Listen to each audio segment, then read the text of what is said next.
In today's video, I'm going to teach you how to change default landing page in HubSpot. By the end, you'll know exactly where to find this setting and how to update it so HubSpot opens to the page that makes you most productive the moment you sign in. First, open your browser and search for HubSpot. From the results, click the official HubSpot website and sign into your account as you normally would.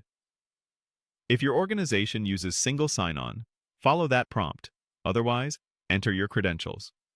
Make sure you're logging into the correct account if you have access to more than one. Once you're in, look to the top of the screen for the small gear icon. This is your settings area. Click the gear to open your account and user preferences. If you don't see the gear, you may not have the right permissions or your screen size might be hiding the top bar. Try maximizing the window or checking with your admin. Inside Settings, find the General section.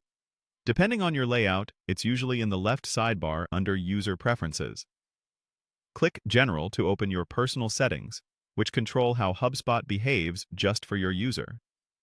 Now, scroll through the General page until you see the option labeled Default Landing Page.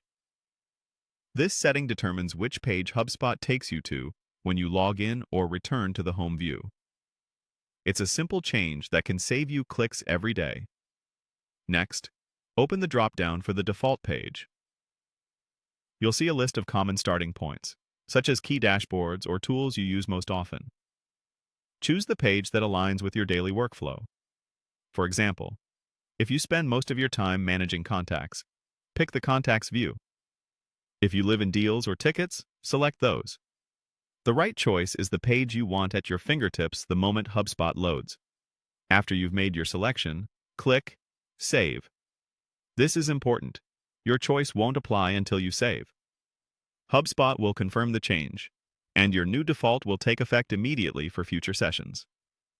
A couple of quick tips before we wrap up. If you don't see the default landing page option, your account's permissions or interface version may differ. Check with an administrator or try updating your preferences again later. If your role changes or you start using a different tool more often, you can return here anytime and switch the default in just a few seconds. That's it. You've updated your default landing page in HubSpot, making your workflow faster and more focused from the very first click.